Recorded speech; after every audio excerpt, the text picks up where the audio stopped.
नमस्कार, मी प्रतिभा. How to cook easy मध्ये तुमचं खूप खूप आणि मनापासून स्वागत. आज आपण छान अशी प्रोटीन युक्त एक रेसिपी पाहणार आहोत, ती म्हणजे प्रोटीन टिक्की. ती जितकी प्रोटीन युक्त आहे तितकीच टेस्टही फार छान लागते. सो घरच्या सगळ्या साहित्यामध्ये आपण ही बनवणार आहोत. तर आज आपण बनवणार आहोत प्रोटीन टिक्की. ती कशी बनवायची हे आपण पाहूयाच. पण चॅनलवर जर पहिल्यांदा आला असेल तर चॅनलला नक्की सबस्क्राइब करा, लाईक करा, शेअर करा आणि बेल आयकॉन खास करून प्रेस करा, म्हणजे जेव्हा मी व्हिडिओ टाकते त्याचं नोटिफिकेशन तुम्हाला मिळेल. ही प्रोटीन टिक्की कशी बनवायची त्यासाठी लागणारे साहित्य आणि कृती पाहूया. प्रोटीन टिक्की बनवण्यासाठी लागणारे साहित्य पाहूया. 1 वाटी चणे घेतलेले आहेत, पाऊण वाटी मूग, हे दोन्ही मी रात्रभर भिजत घातले होते. 4 ते 5 चमचे तांदळाचं पीठ, चवीनुसार मीठ, 1 चमचा गरम मसाला, 1/2 चमचा लाल तिखट, 1/2 चमचा आमचूर पावडर, 1 चमचा धणा पावडर, 2 चमचे बेसन, 1 मूठभर कोथिंबीर, 4 ते 5 हिरव्या मिरच्या आणि 1 इंच आलं. आता आपण कृतीकडे वळूया. आता एका मिक्सरच्या भांड्यामध्ये सगळे जिन्नस आपण घालून घेऊया. सगळ्यात आधी हिरवी मिरची, आलं, कोथिंबीर, चणे आणि मूग. आता हे सगळे जिन्नस आपल्याला व्यवस्थित बारीक वाटून घ्यायचे.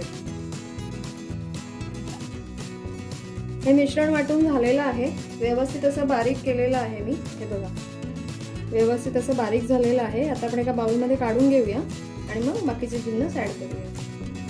हे सगळं मिश्रण एका बाउलमध्ये ट्रान्सफर करून घेतलेलं आहे. आता आपण मसाले घालून घेऊया. धणा पावडर आणि आमचूर पावडर,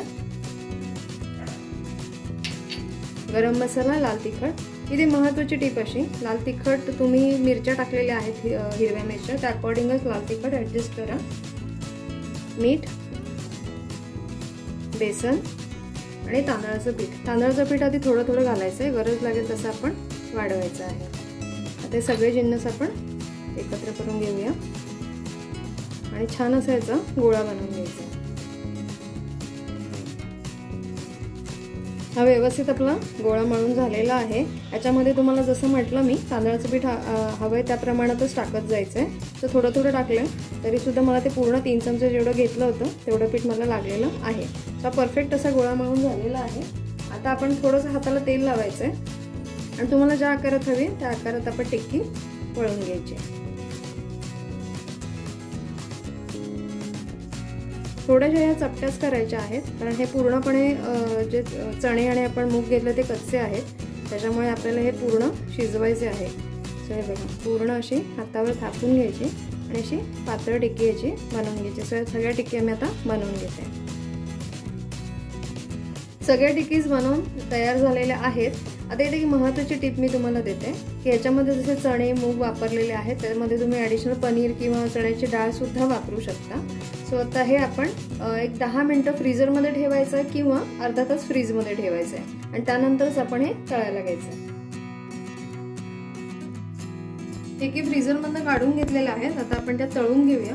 इथे मी डीप फ्राय करणार आहे, तुम्ही शॅलो फ्राय सुद्धा करू शकता. सो आता लो टू मीडियम फ्लेमवर आता आपण ती टिक्की फ्राय करून घेऊया.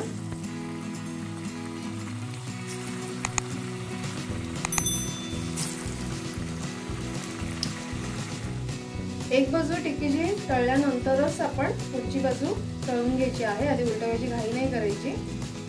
सो आता हे बघा, एक बाजू याची तळत आलेली आहे, तर आपण आता उलटवून घेऊया आणि छान अशा खरपूस होईपर्यंत तळून घ्यायच्या.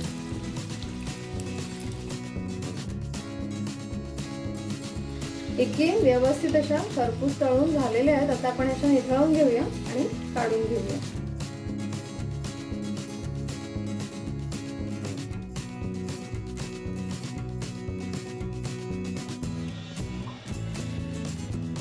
तर ही प्रोटीन युक्त आणि चवदार अशी प्रोटीन टिक्की नक्की करून पहा आणि त्याबद्दलच्या प्रतिक्रिया सुद्धा मला नक्की कळवा. आणि तुम्ही मला फेसबुक आणि इंस्टाग्रामवर फॉलो करू शकता, त्याची लिंक डिस्क्रिप्शन बॉक्समध्ये दिलेली आहे. आपण पुन्हा भेटूया अशा छान चमचमीत मस्त रेसिपीसह. तोवर स्वस्त रहा, काळजी घ्या.